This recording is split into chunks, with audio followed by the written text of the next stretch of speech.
You want something for your IV, like a little medicine that'll help you move? Yes. Yes, she does? Yes. Okay, I'll go grab it for her. Here's the needles just in case you need more. And you, is it one on the table? One's on the table and...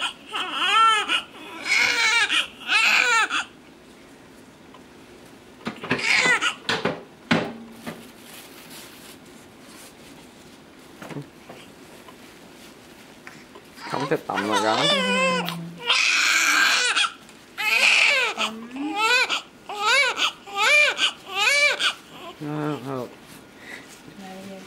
Mai mốt lượng tí xíu nữa là tắm không.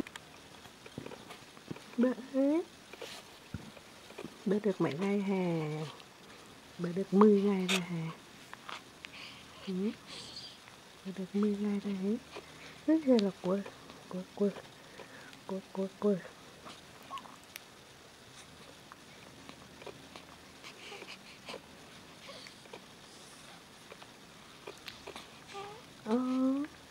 Em được 10 ngày rồi đó. Ngày rồi, nằm chơi mình nè, rồi nghiệp nè.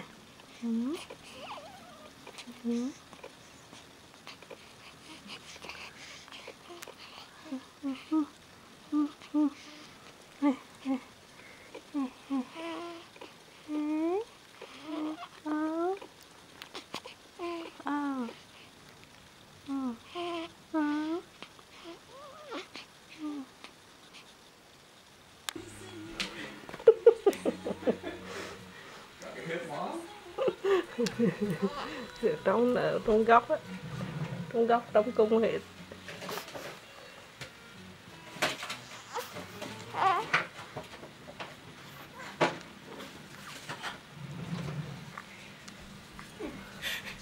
Hứ này.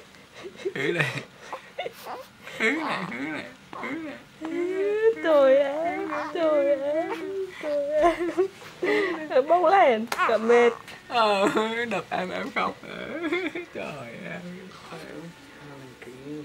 Ai mà đập cục cứng được hả? Nhà hành trường ha mấy thế. Ai mà đập cục cứng được. Rồi, đập cục cứng được hết thế. Nhà chơi ngáo hết. Cười. Nhà chơi ngáo. Soạn dây về mặt lại may chứ chứ. Má hỏng chiên á. Rửa đỏ hả? Tập thể dục xong má hỏng chiên hả? Phải không? Hỏng chiên rồi đỏ hả? Mẹ này ngay má hỏng chiên lên cấm. Thầy tập thể dục chứ à? Rửa mặt nhau. Nghe hả? Lần xấu. Thôi chê con hả? Chê con hả? Con giỏi hả? Con ngon hả? Không hư hả? Không bú, không ngủ. Ý thì một cục to tướng luôn. Hello. Tỉnh dậy cho con. Mập chi mà khổ ọ gì nữa. Tỉnh dậy đi.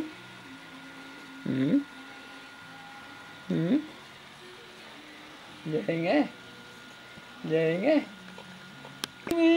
Nghe chừng khí nè. 10 ngày thôi đó. Phải không? Hả? Dậy rửa mặt không? Mà mắm sữa không? Tập thể dục rồi hả? Mà cái đít đã thái tại chứ mà tập thể dục. Hả? Chào con. Cười. Khi mà tắt đi thì cười. Cái đồ. Đừng làm. Liền bên này tháng thôi. Em nằm lại chỗ cho em của em lật vậy á. Biết đấy.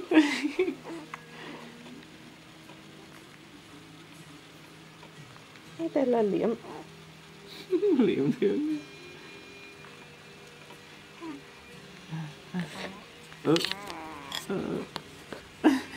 Cổ lật dây mấy cái đít trọng ấy. Không trọng. Mình khóc rồi, mình khóc rồi. Trời.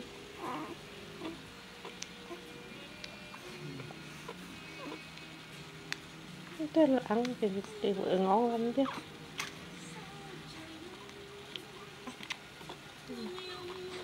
Giờ chưa than ngóc ở đâu đâu.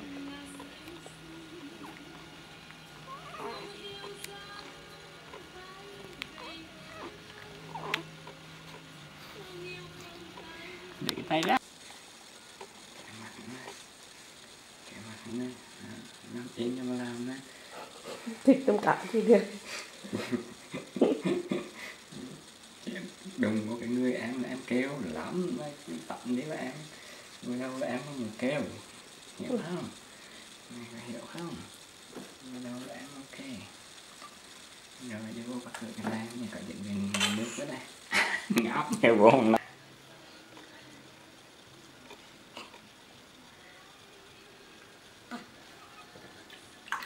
Bán mặc xì lẹt cũng được quá đã. Được không? Đến cái đó là ăn luôn. Đấy. Mặc vô trong luôn. Chẳng hắn mình hôi sữa đây nè. Cảm ơn anh mới giặt xong rồi. Anh chặt lại rồi mình hôi sữa. Cái đầu thánh nữ hả? Em đi với đầu thánh nữ. Mẹ thấy cái mặt em thế không? Cái mặt em thích không? Em thích không?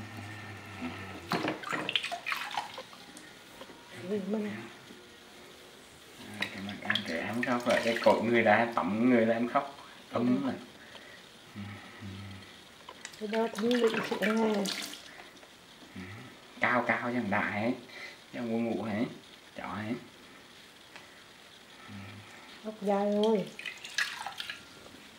Rồi đây thắng cho bà. Cái khám gì đó đứa con bắt vậy chứ á. Ôi khám là không chứ. Khám 30. Quay phí.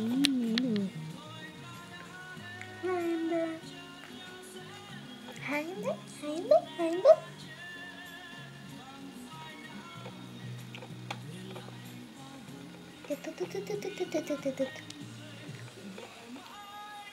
Lê.